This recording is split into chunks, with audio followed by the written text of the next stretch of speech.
I want to be able to put you in the proper sleep posture that you can, because through the writing reflex, the body position follows your posture, adapts to your head position. So if your head's out here like this, your whole spine is going to proprioceptively break down. So talk to me about the wobble board here. All right. Well, first, that's just such a great segue into what we skipped, right? So, all right, we talked about it's all neurology. That I look at things neurologically. I don't, I have to do my own research and know what fits into know. If it doesn't make sense to me based on this avatar that we've created, I don't believe what people tell me. So when we go back, we talked about spin of the brain. We talked about atrophy of the vermis. Remember that vermis? So typically the addictive brain is going to have a smaller vermis or an undeveloped vermis. I mean, right now, just let's look at a child versus an adult, an elderly person. What does an elderly person and an infant have in common? They both wobble. They're all over the place. They're losing. They lose their gait, right? So they're unbalanced. An infant has an undeveloped brain, and an elderly person has an atrophied brain. So you can look at, I don't know where you stand, but look at Joe Biden, the way that he walks, right? He has shuffle and gait. He trips all over the place. That tells me he has an underdeveloped vermis, and he has a prefrontal cortex or executive functioning issue based on the way of watching him walk. So you don't have to, you don't need a cognitive test. I already know what his cognitive ability is just by looking. So that's the avatar. That's the neurology. So now let's look at what builds the vermis, right? That should be the next question, because a lot of people just work on the prefrontal cortex and try to goal set and meditate, which I think is all important. But if you don't get at the structural issue of what's causing the atrophied vermis, you're always going to have an issue. What builds the vermis, when you Google it, it's proprioception. So you said strong core. I'd say uninnervated core. So you'd say, oh, my core is strong because you are consciously trying to, do sit-ups and work on it. But you're only working on it to make it strong. If it's uninnervated, it doesn't matter, right? I was working out all the time and I still had back pain. And it uninnervated is you're only in control 5% of the day. 95% of what happens to the subconscious brain. So you need to train your brain to get out of pain. You need to train your brain to address your addiction, in a very focused way. So 80% of all proprioceptive signals, are housed in the spine, right? So the spine has 80% of all the proprioceptive signals. A majority of those are right here, from your shoulders to your neck.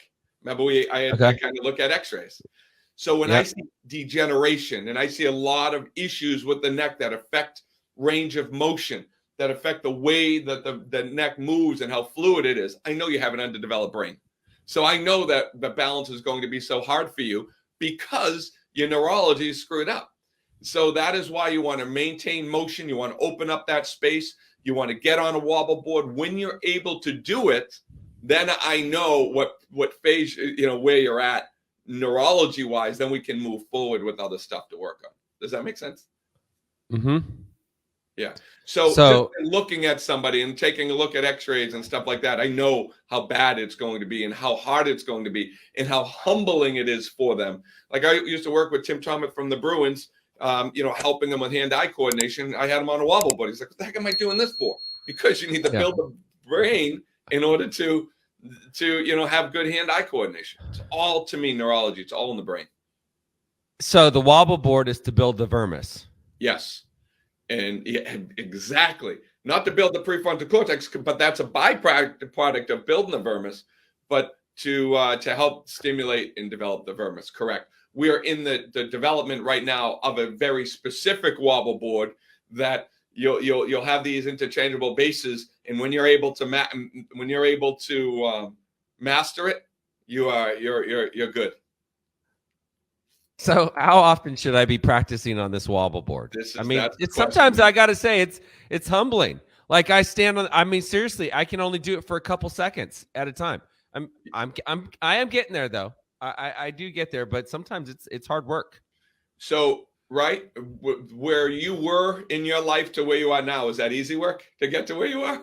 To get a free copy of the 12-step guide that I created for you, click on the link in the description below. Absolutely not. And so you're refiring in the neurology of your brain, to me, which is at the core issue. It could take months and months and months. You do it as much as you can. And just like I ended up getting a unicycle back in the day to be able to work with my balance. That's how important balance is to me. Wow. Okay. What are some other ways to build the Vermis besides the wobble board and the unicycle, which sounds really hard? So it's super hard. So you work on your Vermis, right? Where is 80% of all proprioception signals in the body housed? In the spine. So that's why chiropractic to me is so important to get adjusted regularly, because you break up the scar tissue, which is like a cast within that joint. Because when you atrophy the joint, you decrease proprioceptive signals and you atrophy the brain. So it's the same thing. That's why sitting is the new smoking. When you atrophy and you sit down on a couch all day long, you're decreasing proprioception and you're atrophying the brain, and everything else goes along with it. Does that make sense?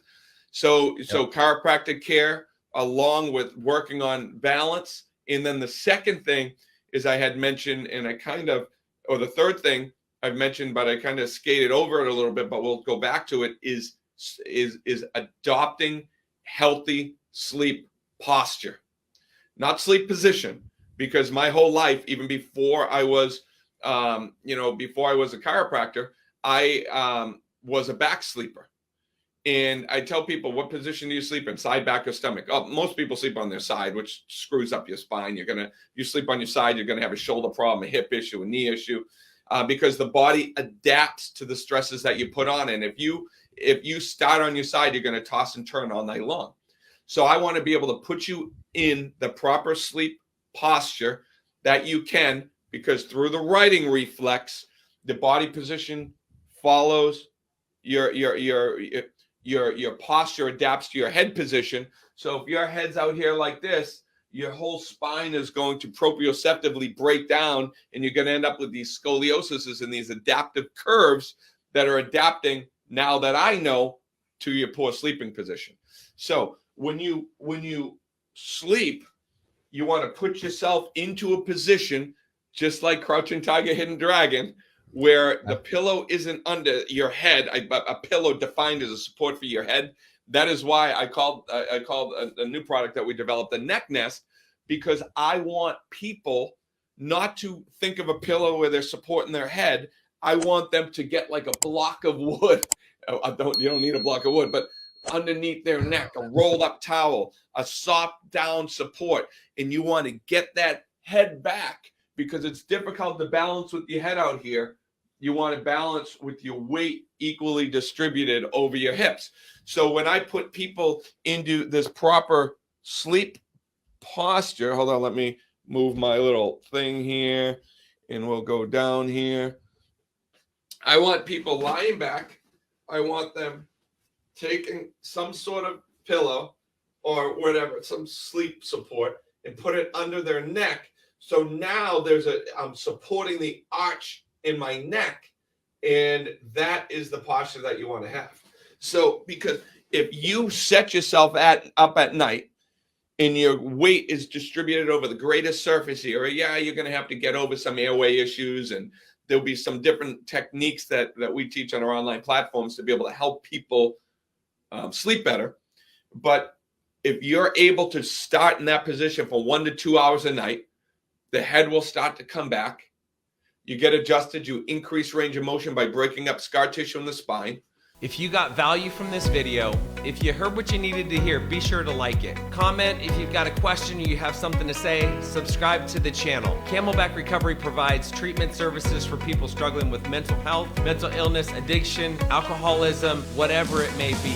So if you or a loved one is struggling and you need some guidance and you need some direction, reach out to us. Our contact information is down below, or you can go to our website, camelbackrecovery.com, whether it be detox, inpatient treatment, outpatient treatment, sober living, recovery coaching, sober companion services, whatever it may be. Like I said, we can either help you or make sure that you get sent in the right direction. We help people all over the country, all over the world for that matter. I'll see you on the next video.